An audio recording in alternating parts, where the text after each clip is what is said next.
Good morning, fellow journeyers. Wake up, your soul needs you. This is Rachel, and I'm coming to you live this morning to talk to you about resilience.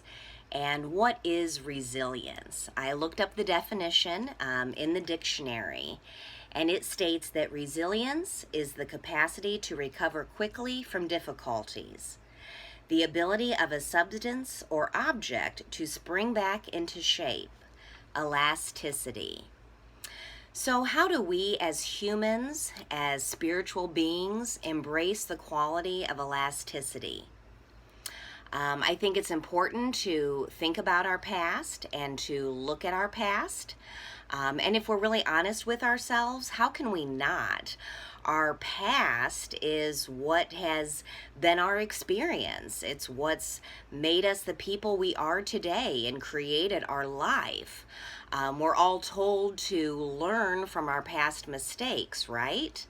And when you're learning any new skill, be it carpentry, woodworking, pottery, painting, you actually have to practice the skill over and over again in order to learn it. It's like learning a new language, and you're saying the words over and over in your mind in order to remember them. So at what point in time do we think about our past? Do we ruminate about it and try to learn from those past mistakes? And when is it appropriate to let go of those and to accept the circumstances or the situations that we went through and the lessons that we've learned and to keep moving forward? As we all know, in this 3D reality, in this existence, time is linear. And we keep moving forward. Every day we're progressing and we are physically moving forward. Wherever our mind is at, our reality, our physical reality is still moving forward every day. And that is where resilience comes into play. I saved a daily word from about a year ago, and I just came across it actually this past week. And the word for the day was resilience. And this was back from December the 16th of 2020. And this is what the daily word had to say. As I look back on my life, I can see that I have moved through many seasons and changes along my journey. I understand that change is inevitable, a natural part of life. When I forgot this truth, I felt anxious or uncomfortable when life presented me with challenges. I have learned to adapt to the twists and turns of life and not to resist them. Now, when I am faced with a challenge and feel discomfort in my body or unrest in my mind, I pause to remember my divinity. I remind myself that I have the capacity to draw upon spiritual wisdom at any time.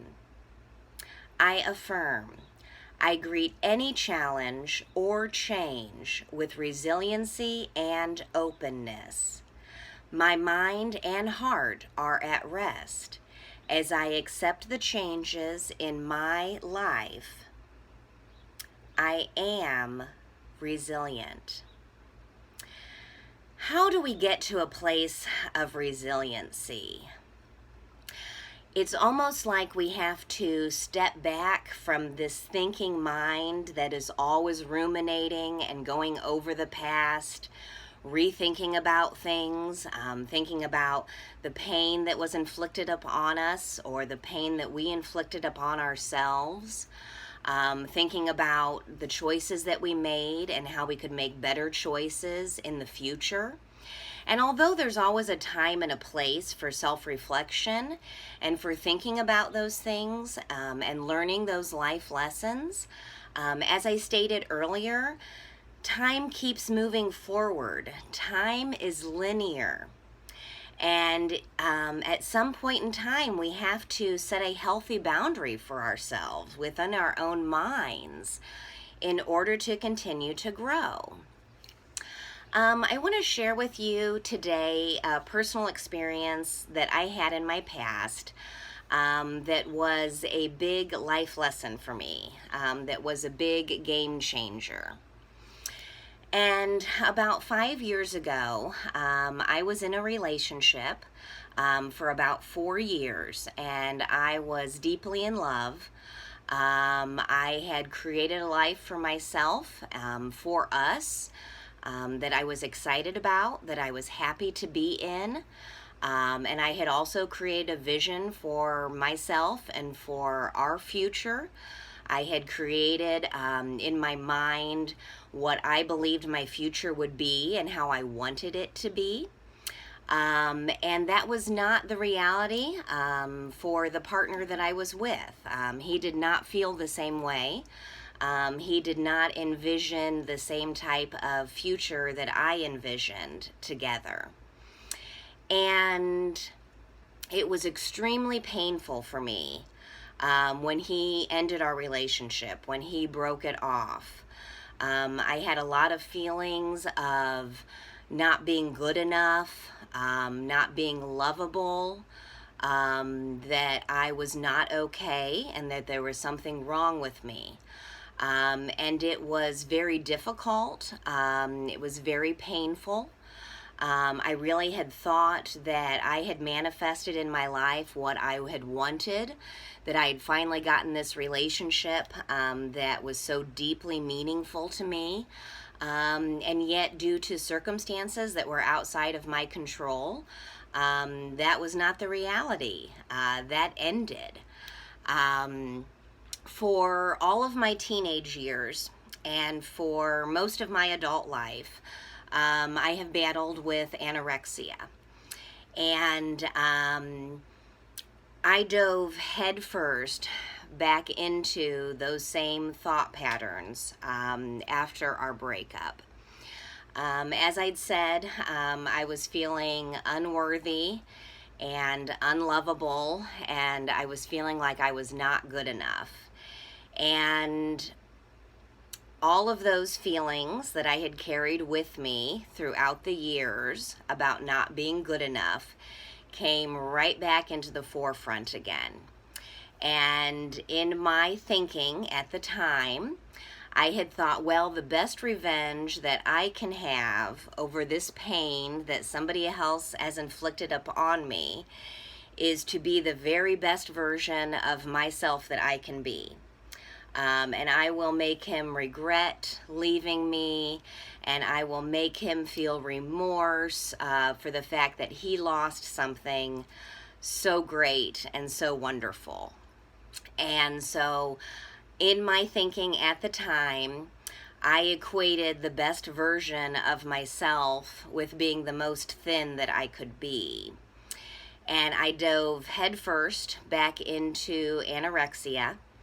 I was starving myself. I was popping an obscene amount of diet pills every day to ward off my hunger. I was exercising profusely every single day. I had completely become obsessed with how thin I was. I got to a point that I was about 100 pounds. I was a size 0. And to be honest, at the time, I was very proud of myself. I thought I was exhibiting a tremendous amount of self-control, that I was creating myself to be the kind of person that I wanted to be. And as I had said earlier, I equated being worthy and being lovable and being beautiful with being thin. So I really thought in my warped thinking that I was at the very best place in my life that I had ever been. And then things started to change again.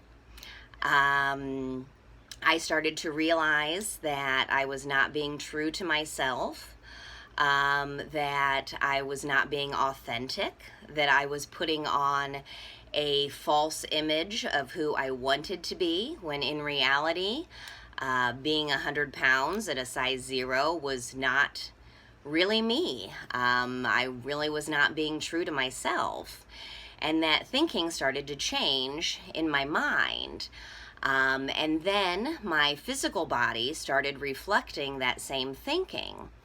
I wish I could tell you that I woke up one morning and I had an aha moment and decided to love myself and accept myself for who I was, but that is not the way it happened for me.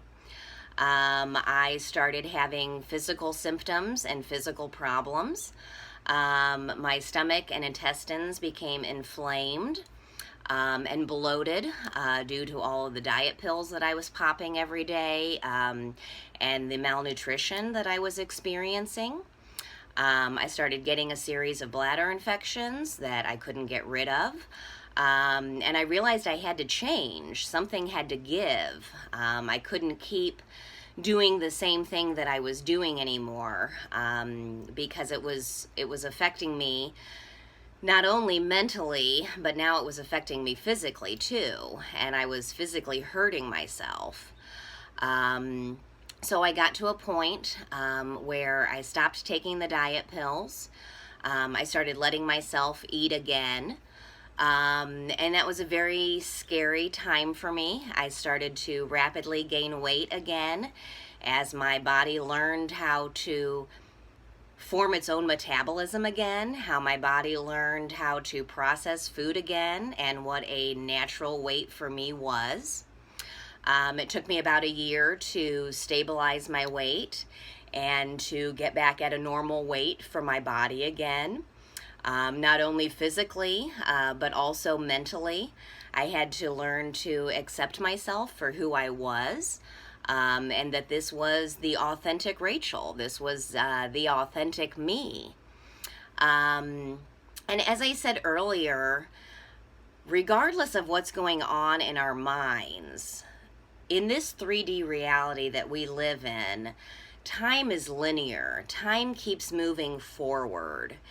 And at some point in our lives, at some point within our minds, we have to make a conscious choice to continue to move forward with our physical reality. We have to make a choice within our minds that we are going to let our minds and our souls catch up with the reality of how our life is moving forward.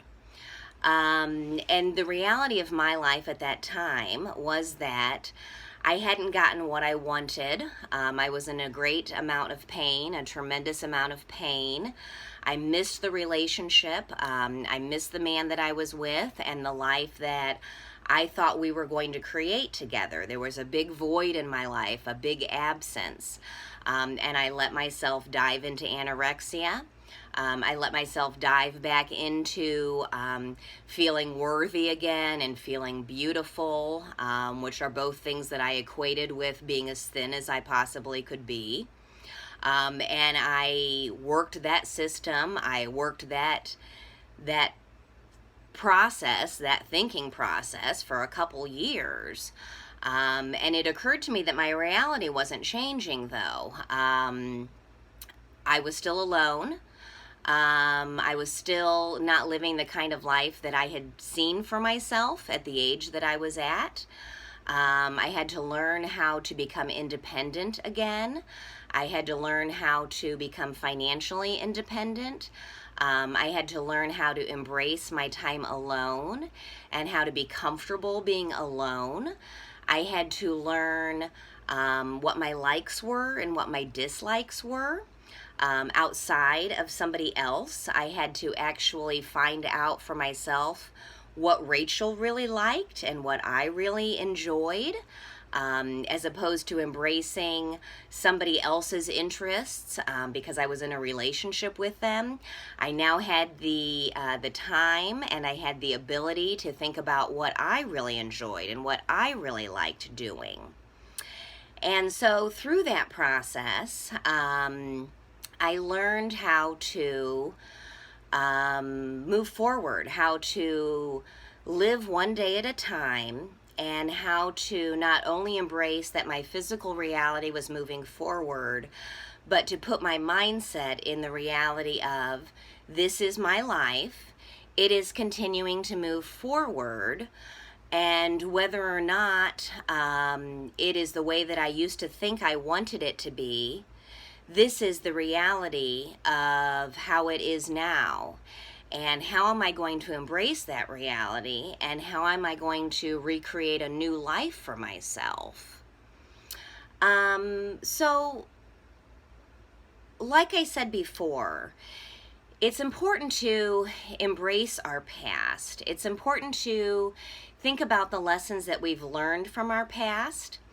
It's important to accept our past and to accept that it's not always the way that we wanted it to go. It's not always the way that we foresaw our future.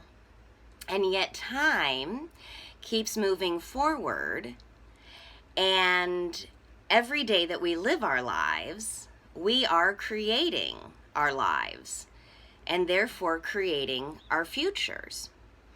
And at some point in time during this process, I woke up and I didn't see this breakup and these feelings of being unworthy and unlovable and not beautiful as part of who I was. But I woke up and I realized that this was just a past experience that I had. This was a way that I used to feel about myself.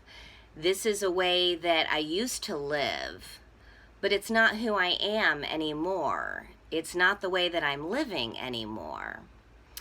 And it occurred to me that all of the experiences that we have that make up our lives all become the tapestry of our lives. They all just get woven together and become who we become. They get woven together and they form this tapestry of life experiences. And from all of those life experiences, we continue to grow every day and we continue to recreate ourselves. We can recreate ourselves in any moment because we are spiritual beings. We possess a consciousness. We possess a consciousness that is the essence of who we are. Through this consciousness, through this spiritual part of ourselves, we can separate ourselves from our mind, which is a separate entity, which can sometimes be a machine that keeps ruminating and going over the past over and over and over again. And yet we have a different voice inside of our minds that can talk against what we're thinking about. We have this spiritual consciousness within ourselves that can say, I don't want to keep thinking these same thoughts over and over and over again. They aren't suiting me anymore. They're hurting me, or they're keeping me locked in this thinking that isn't healthy, that isn't serving me anymore. And that's the beauty of being a conscious being, is that we have that ability. It's like the Daily Word said. Now when I am faced with a challenge and feel discomfort in my body or unrest in my mind, I pause to remember my divinity. My divinity is that consciousness within myself, that voice that makes up who I am, that can also think about what I'm thinking about. I draw upon my spiritual wisdom at any time. When I draw upon my spiritual wisdom, I can press a reset button and I can change my thinking and change my physical reality by changing my behavior. And every day that I am doing that, even though they may only be tiny baby steps, like I might just stop taking diet pills, or I may just start letting myself eat, or I may just stop drinking, or I may just get up and do the next right thing. When I get up in the morning, I do my spiritual practice. I journal. I get up. I go through the motions. I do my job. I come home. I relax. I watch a documentary. I learn something new. I do some reading. And when these old thoughts come back up again and I think about the pain from my past, I press a reset button and I say, I am a divine spiritual being. These experiences that I've had have served me for a greater purpose. Sometimes I know what that purpose is because I've gotten through it and I can see that I've learned how to accept myself and how to love myself for who I am. I've learned how to embrace my freedom, how to embrace independence and the joy that that gives me. And there's other times that I look back at the past and I say, you know what? I don't know why I had to go through that. I don't know what the lesson is that I'm going to learn or that I am in the process of learning. But I trust that I will learn it. I trust that there is a pattern to the tapestry of my life, and that one day I will wake up and I will see the lesson that has been learned. So as we move through this journey, fellow journeyers, we work every day at renewing our minds, at letting go of our past, at becoming resilient. And that is not something that we make a conscious choice to do one time and it works and then all of a sudden that's who we are. We work on it every day. We work on it every day because we are here to evolve our souls. And this is part of our journey here in this 3D reality. This is part of the tapestry that we are creating that is making up our lives. And our lives are a journey. Every day we're learning and we're growing, and sometimes we fall, and we always pick ourselves back up again. Because we remember, fellow journeyers, that we are in this world, but we are not of this world. Blessings and namaste.